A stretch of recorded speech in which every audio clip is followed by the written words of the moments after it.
Hello guys, welcome to SMES 2022. My name is OLAWALE ADEBAYO. I'm a business development manager and I'll be taking you through the negotiation skills. See you there. Hey guys, welcome to the negotiation skills session. Once again, my name is OLAWALE and I'll be taking you through this session. While we go through this session, I need you to pay attention. I need you to be focused, because what you learn will help you every day of your life.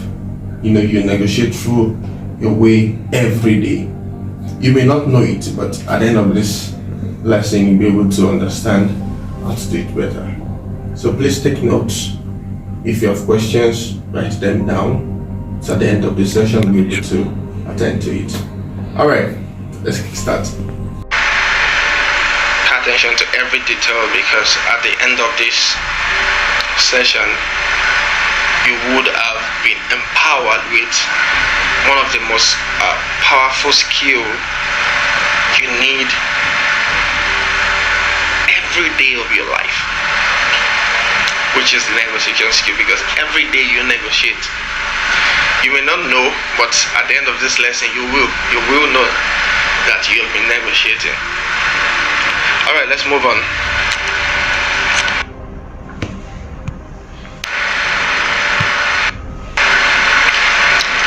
So, what are the learning objectives?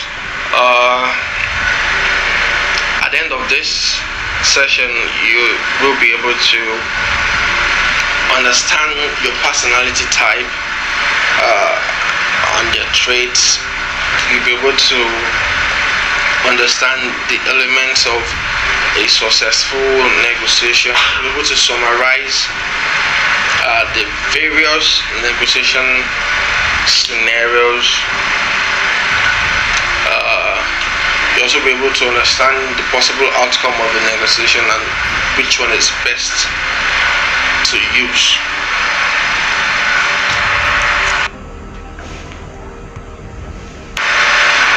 So, but before we move on, we'll talk about influencing.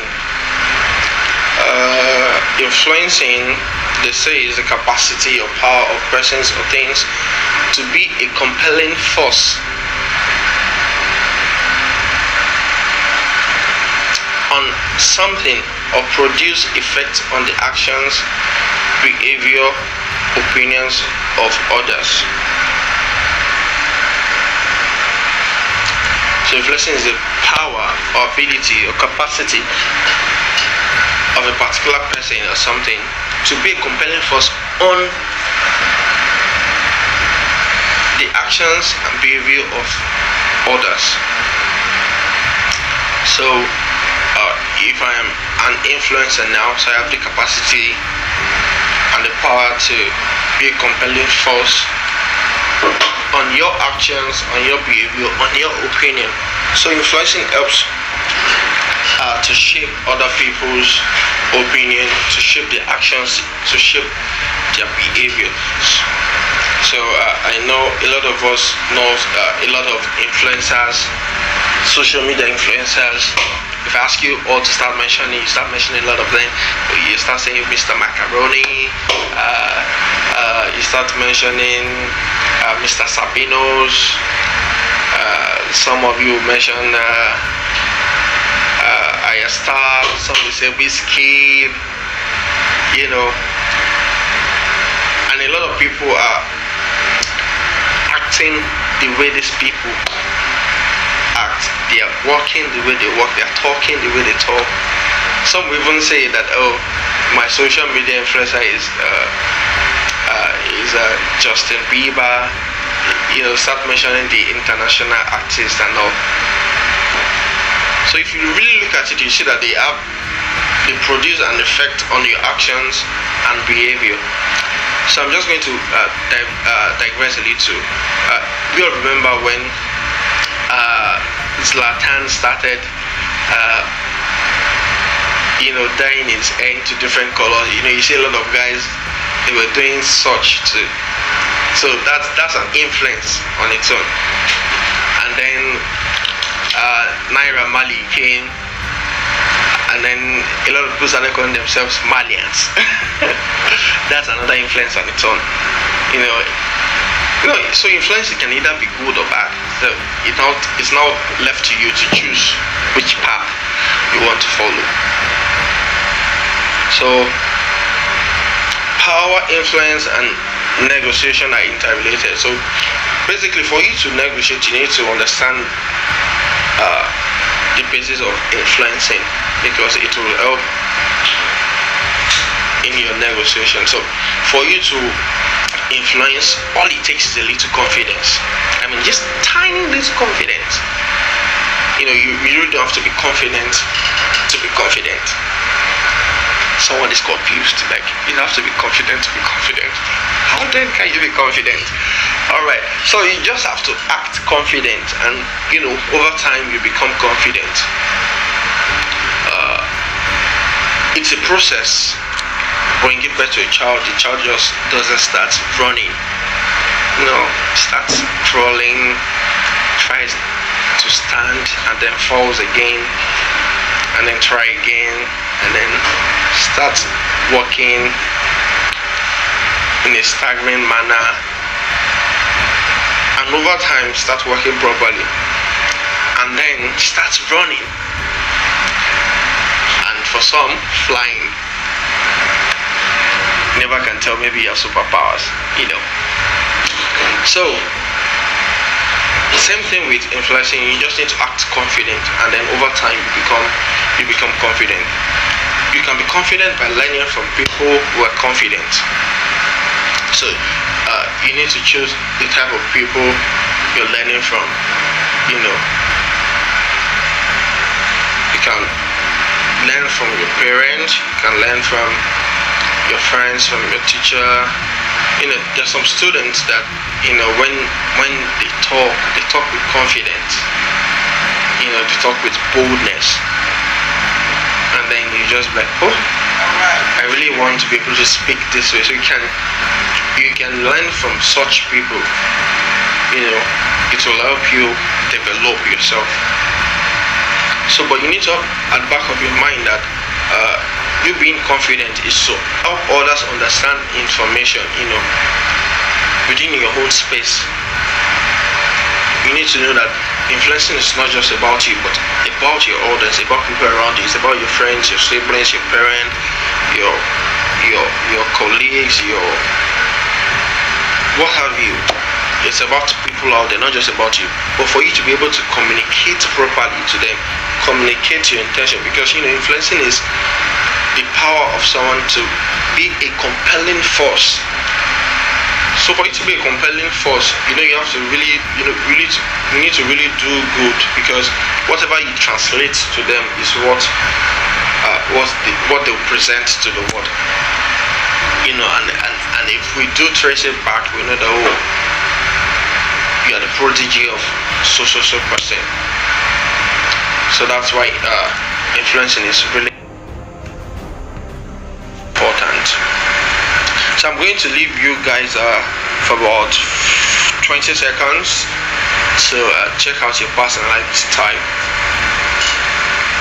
because your personality types affect how you influence others. So just look at the questions and then take as it applies to you. You really don't need to write it down. Just there are 5 sections, 3 to your left, 2 to your right. So you can just take as it applies to you in a sheet of paper, and then we'll see what your personality type tells about you.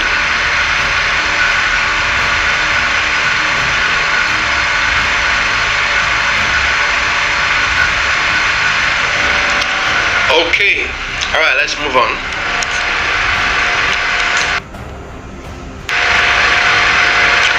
Alright, so you can see, are you open to experience? Are you self-disciplined? Are you an extrovert? Are you the agreeable person, or are you the anxious person?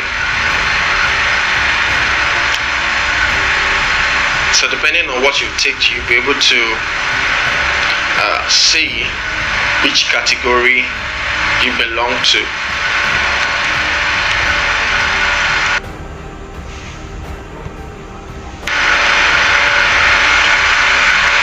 So basically, your personality type is to enable you influence others.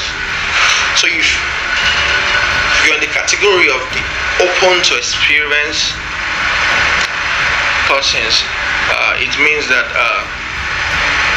you're someone who is open to new ideas. You're someone who is willing to test new waters, willing to go extra mile, willing to take on new opportunities, to take on new challenges. You're excited about doing a new stuff. So this type of people are a team player. They like to work on new projects. They're innovative and willing to try new things. So if you're in the self-discipline category, this set of people, they are sometimes called perfectionists. They want everything to be perfect, to be well detailed. So this type of people, they're never caught on fresh. You never catch them on fresh. So they're a great planner and organization of their work. They keep track of progress and performance. So the extrovert category, these people are the talkers. They are so enthusiastic about things. It's an inbuilt thing. They're a natural salesperson. They're natural. You just cannot do without loving them. So sometimes, when they get to talk too much, you can easily get tired of them. Like, this guy talks too much, but they're fun to be with. They're full of humor. They create enthusiasm for a shared goal. So the agreeable category. These are the set of people who are concerned for relationships, and they get on well with others. So this set of people, their focus is building a long-term relationship. I call them diplomats. They don't want to be on this side. They don't want to be on that side. They're positive thinking people. They're optimistic. They look into the future. When they leave a particular place, they don't slam the door. They don't keep the door shut. They're always looking to create a win-win scenario. And the anxious people, these are people that are able to identify risks and potential negatives in situations. They are not always in. They don't always buy into a new project. Like the open to experience people, they don't always want to try new things. Sometimes they can be so rigid that they stay in the confines of what they are used to. There's this saying that the devil you've known for long is better than the angel that has just appeared. So these are the anxious people. They just, this is the way I know how to do it. I don't want to go and try this. I don't know what will happen at the end of the day. So I believe we all can say that, this is kind of person, this kind of personality I have. So influencing, still talking about influencing is done mostly by listening. For you to be a good influencer, you need to be able to listen properly, listen efficiently, listen with an open mind. Because to influence others, we need to listen to their point of views, listen to their issues, their wants. So when you listen with intention. You need to be objective with your listening. You need to concentrate on what they're saying. Look into the speaker's eye. And when you need to speak, you ask questions. You don't barge into a conversation. You don't stop them from speaking. You need to speak less and listen more. So we move on to the next. So basically, all you need to do here is check this out and then fill in your strengths and weaknesses pertaining to your personality type. in terms of influencing others. And then the third one, which is important, is for you to consider these 6 components of influence. What can you do to strengthen your position against each of them? So you look at the positional power. So example of a possible action is to form good relationship with those in power.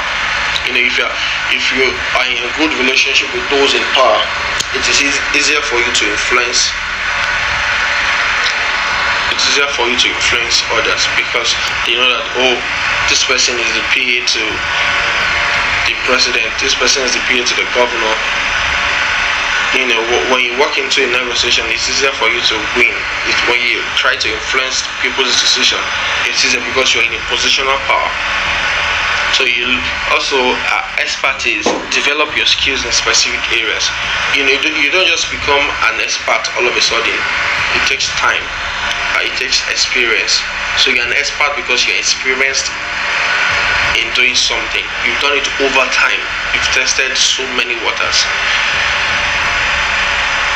So just look at the others, the emotional engagement, interpersonal skills, blazing the trail, and then write your actions.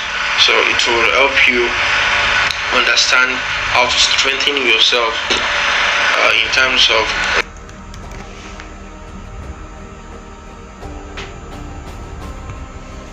others. Oh, perfect. Now to the deal of the day, negotiation. Alright, what is negotiation? Here I've typed in that negotiation is influencing. So you understand why we have to start with influencing. So negotiation means influencing, and not just influencing, but influencing with a goal in mind. You have an expected result, what you expect to happen, what you expect to end with. That's why you're negotiating. You're trying to influence with a goal in mind, with an expected result. You have what you expect to happen at the end of this negotiation. So we need to know that negotiation is a part of life, and we negotiate through daily. We negotiate through life daily. We do it all the time with our families, with our friends, with group of people, with organizations. We do it all the time. And then the 3 stages in negotiation is that you need to decide the objective to achieve your goal. You're negotiating with a goal in mind, but you need to decide which objectives are you going to use to achieve your goal. So this is where the planning comes in place. So while you're planning, you also need to discuss the outcome. So you might have different outcomes, but your planning will determine where the outcome, or what the outcome will be. Then you need to reach an agreement. So the most important thing about negotiation is you closing the deal, reaching an agreement. And in cases where you're unable to reach an agreement, you need to decide on how you need to follow up, how you're going to follow up. And trust me, not all negotiations lead to an agreement. So don't beat yourself up if you're unable to reach an agreement.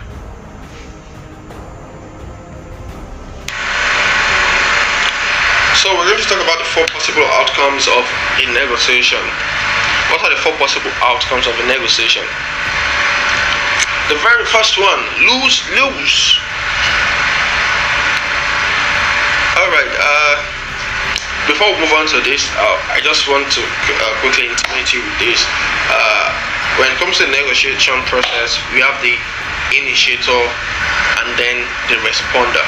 So the initiator is the person who actually initiates the negotiation process, while the responder is the person who has been called into the negotiation. So in this lose-lose case, the initiator loses, the responder also loses. So I'm going to make a scenario. We are all seated now, right?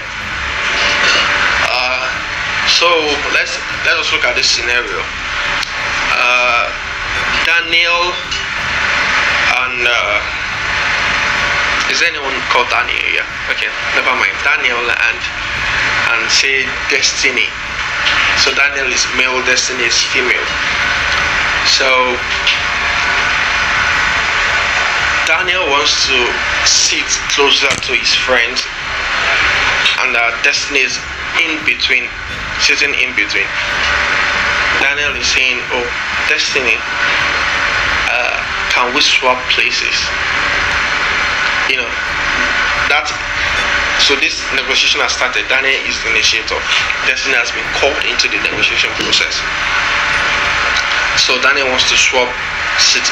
The end goal is that Daniel changes position to where Destiny is sitting. So the responder, Destiny, would be like, "Why?" Yes, that's like the obvious question to ask, like, why should I swap seats with you? Or why do you want to swap seats with me? So in this scenario, if they start arguing and then the teacher or supervisor comes around and then say, "Oh, why you guys so loud? Arguing so loud?" And then the teacher says, "Both of you stand and move to the back. Leave your seats." So we're going to talk about the 4 possible outcomes of a negotiation. What are the 4 possible outcomes of a negotiation? The very first, so in this situation, both Daniel and Destiny have lost the negotiation. Why? Destiny wants to keep a seat. Daniel wants to get Destiny's seat. Eventually, Daniel doesn't get Destiny's seat. Destiny doesn't get to keep her seat. So they both lose. So that's the lose-lose scenario. The second one is the lose-win scenario. So in this scenario, the initiator loses, the responder wins. So just like the example we've made, Daniel wins the initiator, Destiny the responder. So in this case, the teacher comes in and then says, "Why are you guys so loud?" And then Destiny says, "Oh, sir, it is Daniel who has been disturbing me. He wants my seat for no reason, and I told him I'm not going to give up my seat to anyone." And then the teacher says, "Daniel, why are you such a bully?" And then, you know what? You're not going to have this. It's either you keep your seat or you leave the seat and go stand at the back. So in this situation, if Daniel is a proud person, you can just say, "Okay, I'll rather lose my seat than have Destiny in between myself and my friends," and then go sit, and then he goes stands at the back. Either way, he loses, or he decides to keep his seat and then stay. That means Daniel doesn't get to swap seats with Destiny, but Destiny wins because she gets to keep her seat. The next scenario is, tables are turning. The win-lose scenario. So in this situation, Daniel gets to win, Destiny loses a seat. Probably. So in this situation, this happens mostly when you have leverage.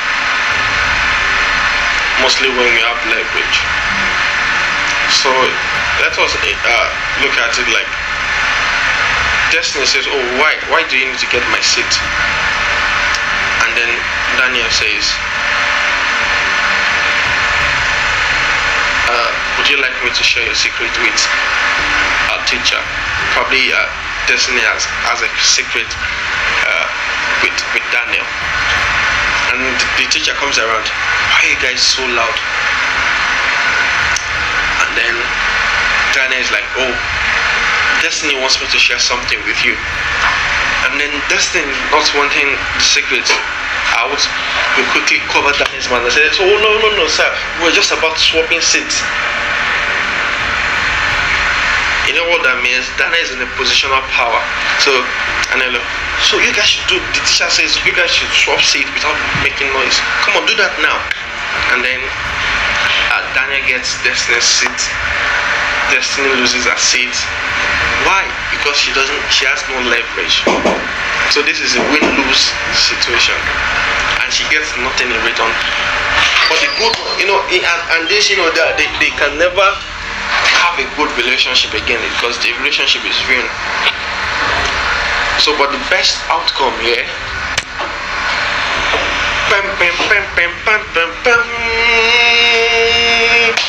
the win-win situation. Alright, so in this situation, both parties get what they want. Both parties get what they want. So, the win-win situation, Daniel wants Destiny's seat. Destiny asking why. Daniel comes with a proposal, makes a compromise that, you know what, if you swap seats with me, I'm going to give you my lunch for today. And then, Destiny looks at it and says that, I think I can make a compromise on this. And then they swap seats, making everybody win. At the end of the day, Daniel gets Destiny's seat, Destiny gets Daniel's lunch. So then, there is no relationship lost. The rapport is still there. The bond becomes deepened. So that's the win.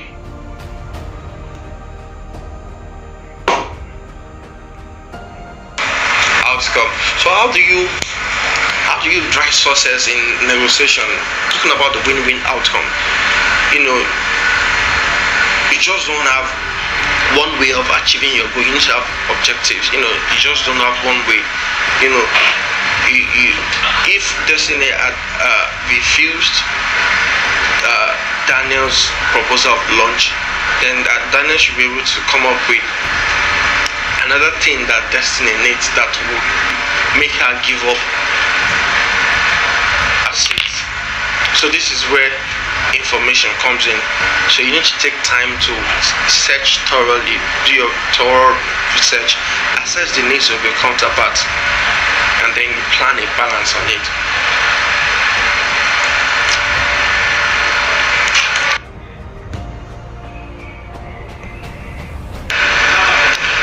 Alright, so we already talked about the initiator, the responder. So starting the conversation, so we know that for the conversation of the negotiation, the initiator will usually approach the responder. The initiator always initiates the negotiation first. So it can be a formal approach or informal one. The initiator decides that they have a need, and then initial preparation. So in this situation, Daniel decided, he needs Destiny's seat, and then he invites Destiny to discuss, and then the negotiation starts. The negotiation starts once you contact the responder.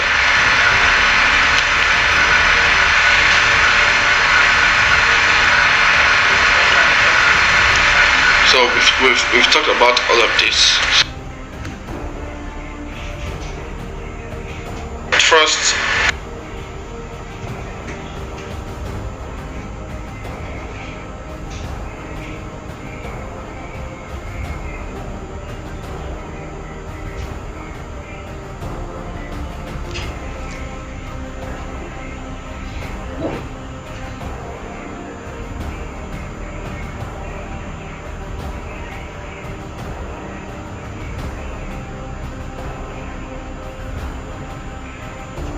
Okay, trust in negotiation. Trust in negotiation.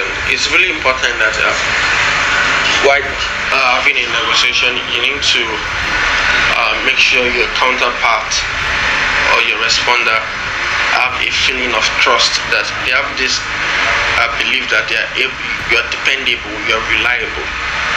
They have a feeling that they can trust you. So they don't necessarily have to like you to trust you. They don't have to have met you from your childhood to trust you. But they just need to believe in your ability to deliver. So you need to show in your talking, in your gesticulation, the way you carry yourself, in your pitch, in your tone, in your communication, in your movements. You need to translate trust. So because this will prove your competence, to show that why translating trust, you need to prove your competence.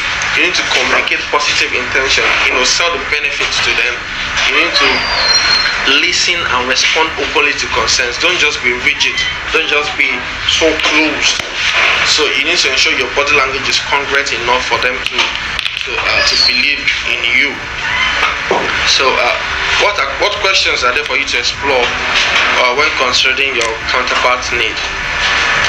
I said earlier that you need to assess your counterpart's need. You need to research thoroughly for you to be able to come up with an offer for you to get your desired goal. So these are questions you need to ask. What does good look like for you? These are questions you need to ask your counterpart. What is the best outcome you like to see us reach? What do you need to achieve to help us move forward? What are the most important points for you in this negotiation? What concerns do you have about this negotiation? What part of my proposal gives you the most concern? How would you like us to work together in the future? What's in it for you? So, other questions to explore while offering what documentations or proof do you have to validate your position? Now this is for the respondent. Can you show me a reference site? Do you have other customers I can speak to? So this is you as the responder. So can we have some samples to test? Can you explain the quality, the delivery and pricing to me? Why is this feature or benefit so important? What else do you think do I need to know? What else do I need to know?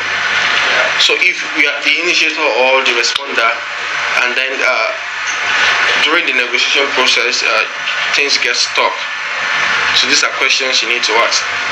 What do we need to do to get past this impasse?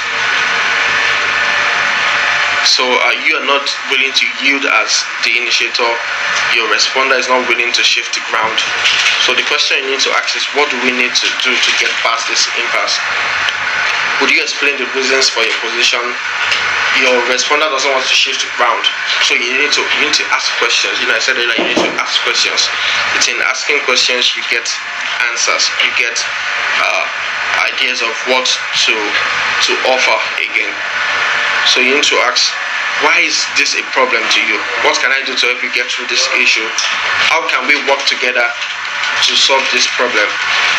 How can we look at this in a completely different light? How would you like to proceed?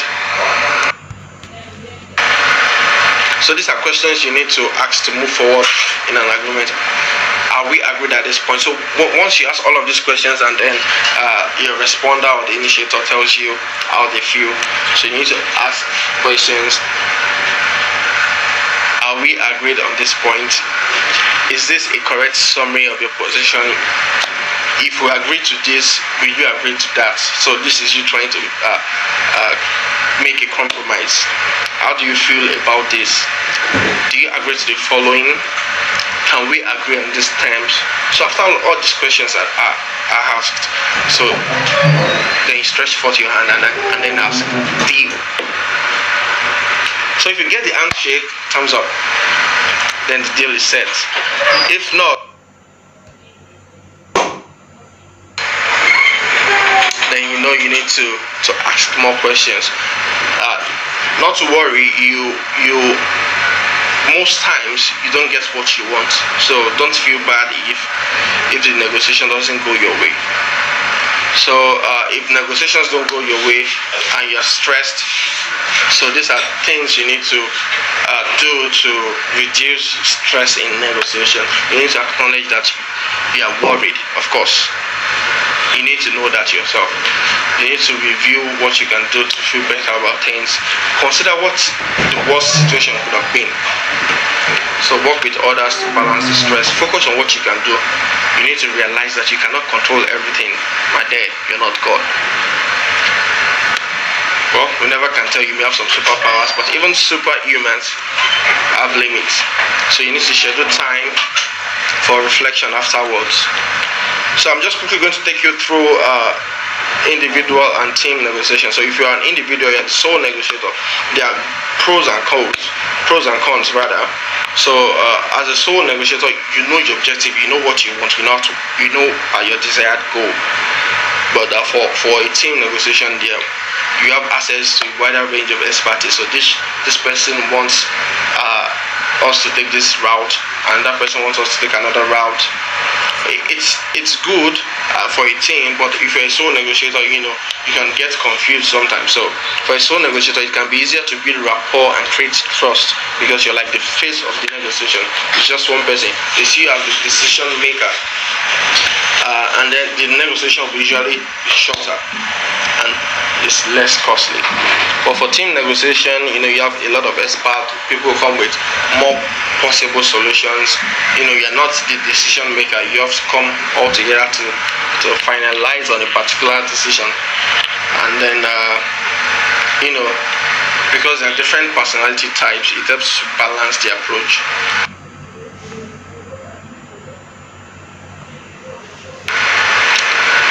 So with this, you can examine your trust profile. The elements of trust are listed there. The 4 elements of trust: your competence, your positive intention, your ability to listen and respond openly, your body language. So just look at your recent performances and how you've done so far in terms of this element of trust. So we'll just take the first one, your competence. How well have you expressed your skills, expertise, and experience in recent work? Do you have any gap in terms of competence? So you need to ask yourself these questions, and then whatever questions you've answered, if you have questions, you can come up with your questions, so we answer them after this.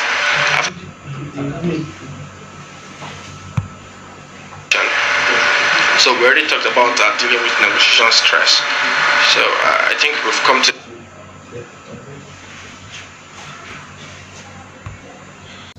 Alright guys, so we've come to the end of this session. I hope you've enjoyed yourself and I hope you've learned something. For those of you who have questions, for those of you who have concerns and article about it, we'll meet shortly after this video. So come up with your questions, come up with what have you, and then we'll sort it out. Thank you guys once again. I'm OLAWALE.